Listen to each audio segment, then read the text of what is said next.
राधे राधे, हरे कृष्ण। हर साल देवउठान एकादशी के दिन भगवान शालिग्राम जी के साथ तुलसी जी का विवाह किया जाता है।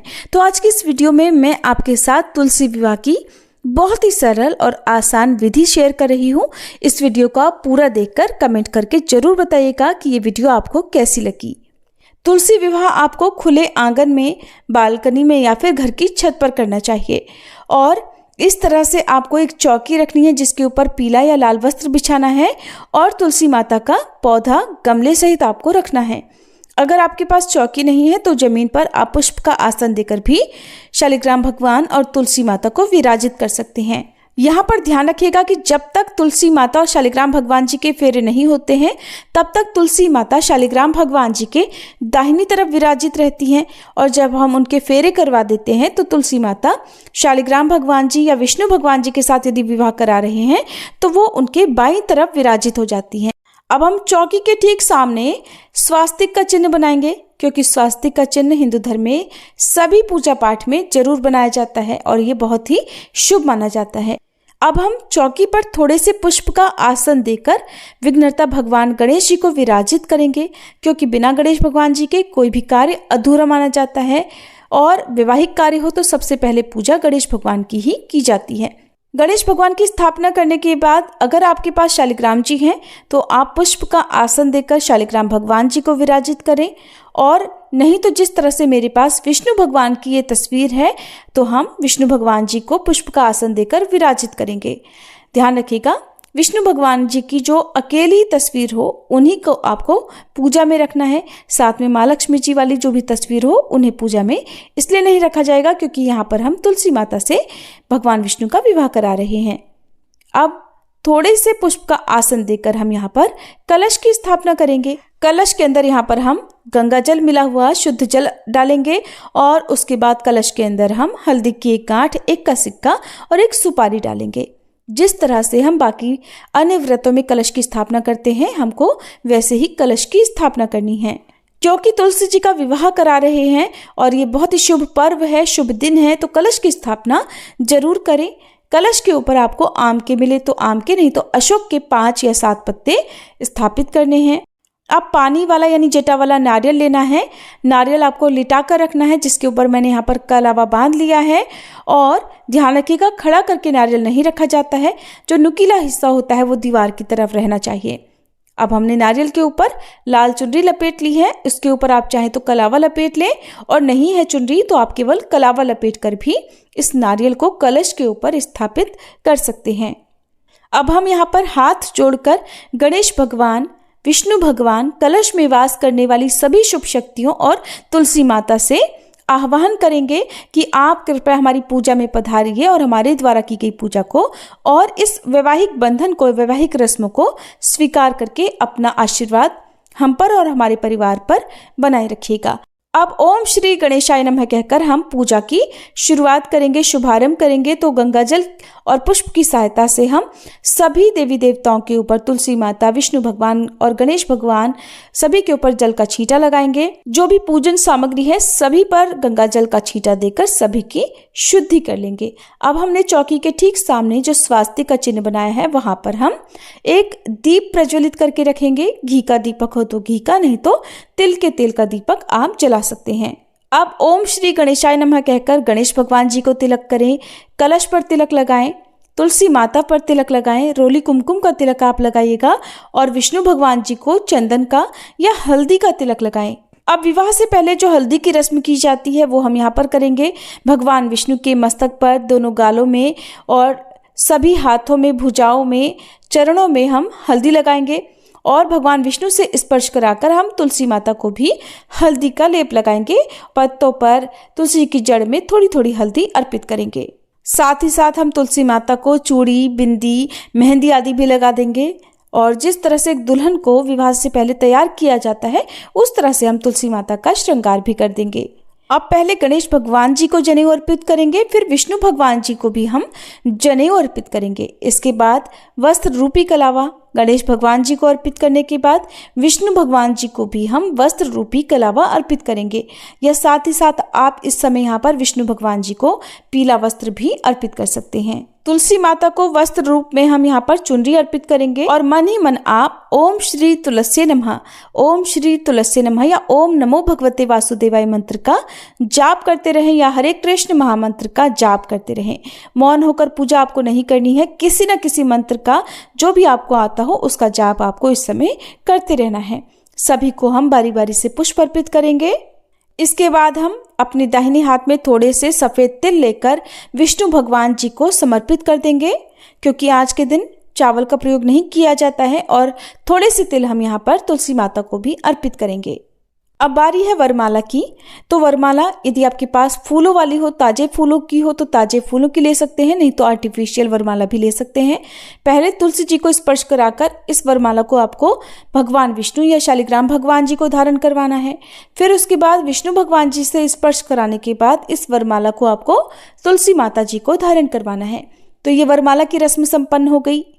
विवाह की रस्में करते हुए आप मंगलम भगवान विष्णु, मंगलम गरुड़ ध्वज, मंगलम पुंडरीकाक्ष, मंगलाय तनोहरि इस मंत्र का जाप करते रहें।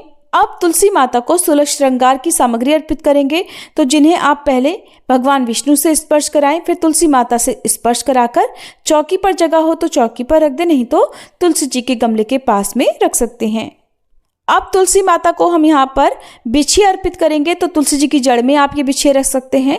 टहनी में जगह हो तो टहनी में सावधानी से आप बिछिए पहना सकते हैं। ध्यान रखिएगा कोई भी टहनी या कोई भी पत्ता टूटे ना।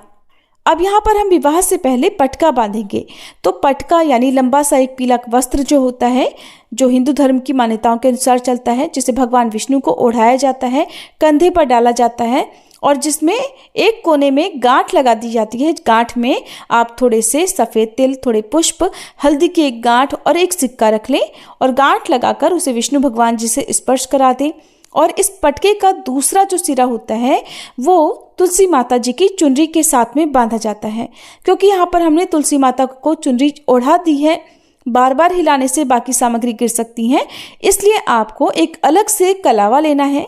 लंबा कलावा लेकर आप उसे तुलसी माता से स्पर्श करा दें और जो पटका है उसका दूसरा सिरा इस कलावे से बांध दीजिए, ताकि हम जब 7 फेरे लगाएं तो तुलसी माता से ये कलावा लिपटा रहे और या कोई सदस्य तुलसी माता से स्पर्श कराते हुए इस कलावे को पकड़ ले और दूसरा जो भी सदस्य हो वो शालिग्राम भगवान जी या विष्णु भगवान जी की प्रतिमा को अपनी गोद में उठाकर 7 फेरे करवा सके। क्योंकि अभी हमने यहाँ पर तुलसी जी का विवाह नहीं कराया है, इसलिए मैं आपको यहाँ पर 7 फेरे लगाते हुए नहीं बता रही हूँ। आपको मैं सिर्फ बता रही हूँ जो भी विष्णु भगवान जी की तस्वीर यहाँ पर चौकी पर है उन्हें परिवार का कोई भी पुरुष सदस्य अपनी गोद में रखे और दाहिनी तरफ से यानी अपने सामने से ही घूमते हुए तुलसी माता की चारों ओर घूमकर परिक्रमा लगा ले। तुलसी का गमला पौधा यदि छोटा है तो आप तुलसी जी को भी साथ में उठाकर, यानी कोई महिला सदस्य तुलसी जी के गमले को उठाएं और पुरुष सदस्य शालिग्राम भगवान जी या विष्णु भगवान जी की प्रतिमा को उठाकर गोद में, तब चौकी के चारों ओर घूमकर 7 फेरे लगा सकते हैं। ऐसा संभव ना हो तो केवल भगवान विष्णु या शालिग्राम भगवान जी को गोद में उठाकर भी आप 7 फेरे लगा सकते हैं।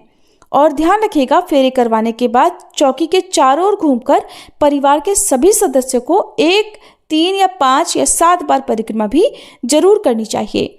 अगर आपके घर में चारों ओर घूमकर परिक्रमा करना या फेरे लगाना पॉसिबल ना हो तो आप विष्णु भगवान जी की या शालिग्राम भगवान जी की जो भी तस्वीर प्रतिमा है उन्हें अपने दोनों हाथों में उठाकर तुलसी जी के पौधे के चारों ओर ऊपर से चारों ओर 7 बार फेरे लगवाकर वापस से चौकी पर रख दीजिए। ध्यान रखिएगा, फेरे करवाने के बाद तुलसी माता का जो गमला है वो दूसरी तरफ आ जाएगा और विष्णु भगवान जी या शालिग्राम भगवान जी तुलसी माता की जगह पर चले जाएंगे, क्योंकि जो पत्नी होती हैं उनका स्थान वामंगी होता है, यानी बाईं तरफ पत्नी विराजित होती हैं। तो फेरे करवाने के बाद आप विष्णु भगवान या शालिग्राम भगवान जी की जगह जरूर बदल लें। अब जैसे यहाँ पर मैंने चौकी पर कलश भी स्थापित किया हुआ है और भगवान विष्णु की प्रतिमा भी विराजित की हुई है, तो आप यहाँ से तुलसी जी का ही गमला दूसरी तरफ उठाकर रख सकते हैं, ताकि चौकी पर से रखी हुई कोई भी सामग्री या कोई भी तस्वीर, कोई भी पूजा की कोई भी सामग्री आपको हटानी ना पड़े। तो आप तुलसी जी का ही गमला उठाकर दूसरी तरफ भगवान विष्णु के बाईं तरफ विराजित कर सकते हैं। अब हम यहाँ पर सिंदूर दान की रस्म करेंगे। तो देखिए, सिंदूर दान की रस्म आपके यहाँ पर जैसे भी होती हो वैसे आप कर सकते हैं। जैसे कि यहाँ पर मैंने एक सिक्का लिया है, चांदी का सिक्का से भी आप कर सकते हैं। तो सिक्का साधारण यहाँ पर मेरे पास है, जिसमें हम सिंदूर लगाकर पहले शालिग्राम भगवान जी या विष्णु भगवान जी से स्पर्श कराने के बाद उस सिंदूर को हम तुलसी माता को अर्पित करेंगे। तुलसी माता की मांग का ध्यान करते हुए हम तुलसी जी की जड़ में या टहनी में सिंदूर लगा देंगे। इसी तरह से अब हम तुलसी माता को मंगलसूत्र पहनाने से पहले भगवान विष्णु से स्पर्श कराएंगे, फिर तुलसी माता को मंगलसूत्र भी धारण कराएंगे। अब हम यहाँ पर कन्यादान का संकल्प लेंगे। तुलसी जी को कन्या के रूप में हमने पाला है, पोसा है। अब हम उन्हें शालिग्राम भगवान जी को सौंप रहे हैं, यानी उनका कन्यादान कर रहे हैं। तो हाथ में कुछ दक्षिणा और थोड़े सफेद तिल और पुष्प लेकर हम कन्यादान का संकल्प लेंगे। कन्यादान दंपतियों को ही करना चाहिए, लेकिन दुर्भाग्यवश जिनकी पत्नी या पति साथ में ना हो, वे अपने पति या पत्नी का ध्यान करके भी कन्यादान का संकल्प ले सकते हैं, क्योंकि कन्यादान महादान होता है और इससे बढ़कर पुण्य कोई नहीं होता है। इसलिए आपको इस दिन कन्यादान का संकल्प लेकर जो दक्षिणा है वो भगवान विष्णु को समर्पित करनी चाहिए। विवाह के मंडप में केले के पत्ते, केले के खंभे या फिर गन्नों का प्रयोग किया जाता है। तो जब आप मंडप सजाएं, अगर हो सके तो गन्ने खड़े करके आप उससे मंडप सजाएं, और अगर खड़े करके गन्ना रखना संभव ना हो तो चौकी के दोनों ओर भी गन्ने आप रख सकते हैं। अब यहाँ पर हम वस्त्र अर्पित करेंगे। भगवान विष्णु के लिए हम वस्त्र अर्पित करेंगे, जिसमें पीला वस्त्र हो। तुलसी माता को साड़ी, ब्लाउज या इसके अलावा जो कुछ भी आप अपनी सामर्थ्य के अनुसार देना चाहते हो वो आप रखें। और ध्यान रखिएगा, जो भी हम सामग्री अर्पित करते हैं उससे दान में दी जाती है। तुलसी माता को भेंट स्वरूप 5, 7 या 9 बर्तन अर्पित करें। इससे ज्यादा भी आप बर्तन तुलसी माता को भेंट स्वरूप दे सकते हैं। अब हम भोग समर्पित करेंगे। तो गणेश भगवान जी को हम भोग अर्पित करेंगे और उसके बाद विष्णु भगवान जी को तुलसी का पत्ता रखकर ही भोग अर्पित करेंगे। ध्यान रखिएगा, गणेश भगवान जी को तुलसी की पत्ती रखकर भोग अर्पित नहीं करना है। फिर हम तुलसी माता को भोग अर्पित करेंगे। मौसमी फलों का भोग लगाएंगे। इस मौसम में आपको जो भी फल मिल जाए, खास तौर पर आप आंवले का, सिंघाड़े का भोग जरूर अर्पित करें। यहाँ पर मैं तो तैयारी कर रही थी तुलसी माता और विष्णु भगवान जी को भोग लगाने की, लेकिन मेरी छुटकी यहाँ पर गन्ने हड़पने की कोशिश कर रही थी। यही कारण था कि मैंने इस बार गन्ने से मंडप नहीं सजाया था। अब भोग लगाने के बाद 1 लोटा शुद्ध जल लेकर सभी देवी देवताओं को अर्पित करें। अब हाथ में थोड़े से पुष्प और सफेद तिल लेकर आपको तुलसी विवाह की कथा का पाठ या श्रवण करना चाहिए। और कथा के पाठ के बाद आपको सच्चे मन से क्षमा याचना करनी चाहिए कि अगर तुलसी जी के विवाह में आपसे कोई भी भूल चूक हो गई हो, कोई रस्म गलत हो गई हो, कोई भी गलती हो गई हो, तो उसका दोष आपको ना लगे। कथा समाप्ति के बाद, क्षमा याचना करने के बाद पुष्प और जो तिल हैं उन्हें आप जल के लोटे में छोड़ दीजिए और भगवान विष्णु से हाथ जोड़कर आप निवेदन करें कि हे विष्णु भगवान, हे शालिग्राम भगवान, आपकी तुलसी मैं आज आपको समर्पित कर रही हूँ। आप इन्हें पत्नी के रूप में स्वीकार करके वैकुंठ लोक को पधारिए और आपका आशीर्वाद, तुलसी माता का आशीर्वाद हम सभी पर सदैव बना रहे। इस समय आप हवन भी कर सकते हैं, क्योंकि अग्नि देवता के माध्यम से हमारे देवी देवता अपना अपना भाग स्वीकार करते हैं। तो हवन कुंड में आप आम की लकड़ी जलाकर, कपूर जलाकर, हवन सामग्री डालकर, सफेद तिलों से और जो भोग हमने अर्पित किया है मिठाई, बताशे या मिश्री आदि से 11 बार या 108 बार आहुति भी दे सकते हैं। हिंदू धर्म में फेरे कराते समय अग्नि प्रज्वलित की जाती है, फिर उसके चारों ओर घूमकर जो फेरे हैं वो लिए जाते हैं। लेकिन यहाँ पर हमने जलते हुए दीपक को साक्षी मानकर ही भगवान विष्णु और शालिग्राम भगवान जी के फेरे करवाने हैं। आप चाहें तो हवन कुंड में अग्नि प्रज्वलित करके भी आप फेरे करवा सकते हैं।